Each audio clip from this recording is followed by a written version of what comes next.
வாழ்க வளமுடன். இன்னைக்கு நம்ம ஒரு நல்ல விஷயம் சிந்திச்சு பார்க்கலாம். பெரியவா சேவிக்க வந்த அன்பர் தான் சகஸ்ர போஜனம் பண்ணி வச்சதா சொல்றாங்க. அத கேட்டு பெரியவா மகிழ்ச்சியோட பார்க்கவும், இந்த அன்பர் ரொம்ப உற்சாகமா, "நான் நெறைய வெரைட்டீஸ் போட்டேன் பெரியவா. எல்லா சாப்பாடும் பிரமாதமா இருந்துச்சுன்னு எல்லாரும் சொன்னாங்க. அவ்வளோ பேர் வந்து சாப்ட்டாங்க." அப்படின்னு தன்ன பத்தி வானளாவ புகழ்ந்து பேச ஆரம்பிச்சாராம். இது எல்லாத்தையும் பெரியவா பொறுமையா கேட்டுக்கிட்டு இருக்காங்க. அவர் பேசி முடிச்ச பிறகு, இந்த பக்கம் நின்னுகிட்டு இருந்த ஒரு அம்மாகிட்ட, "நீயும் டெய்லி சகஸ்ர போஜனம் பண்ணி வைக்கிறியோ?" அப்படின்னு கேட்டாங்களாம். அந்த அம்மா சொன்னாங்களாம், "நானே சாப்பாட்டுக்கு கஷ்டப்படுறேன். எங்க பெரியவா நான் 1000 பேருக்கு சாப்பாடு போடுறது." அப்படின்னு சொல்லும்போது, பெரியவா சொன்னாங்களாம், "இந்த எறும்புக்கு சாப்பாடு போடுறது, காக்கை குருவிக்கு சாப்பாடு போடுறதெல்லாம் உண்டோ?" அப்படின்னு. அப்ப அந்த அம்மா சொன்னாங்களாம், "பெரியவா, நான் கொஞ்ச நாளைக்கு முன்னாடி வந்து உங்ககிட்ட நெறைய பேருக்கு சாப்பாடு போடணும்னு ஆசைப்படுறேன். ஆனா, என்னைய பகவான் இப்படி வச்சிருக்கே!" அப்படின்னு அழுதபோது, நீங்க தான் காமிச்சு குடுத்தீங்க. கொஞ்சம் சர்க்கரை, இல்லன்னா அரிசி மாவு, இல்லன்னா ஒரு பிடி சாதம். இது எறும்புக்கோ, காக்கைக்கோ கொடுக்கும்போது நெறைய ஜீவராசிகள் பசியாறும். அப்படின்னு நீங்க சொன்னனையிலிருந்து, இன்னை வரைக்கும் நான் அத கடைபிடிச்சுக்கிட்டு வரேன் பெரியவா. அப்படின்னு சொன்னாங்களாம். அப்போ பெரியவா கேட்டாங்களாம், "அப்ப நீ டெய்லி சகஸ்ர போஜனம் பண்ணி வைக்கிற போல இருக்கு." அப்படின்னு சொன்னாங்களாம்.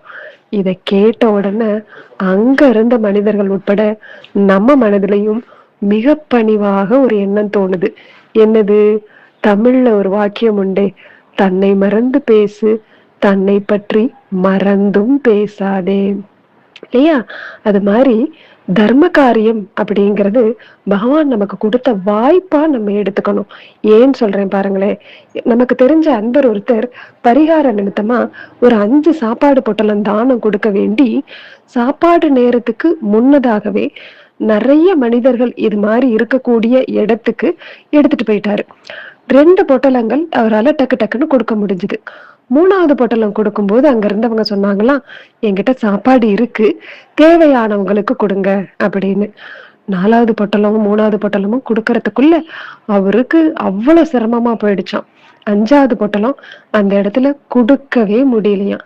அதனால அந்த மனிதர் ரொம்ப வருத்தத்தோட ஆட்டோ ஏறி வீட்டுக்கு போற வழியில யார்கிட்டயாவது குடுத்துக்கலாம் அப்படின்னு வரும்போது, அந்த பக்கமா அப்படியான மனிதர்கள் அவருக்கு தென்படவே இல்ல.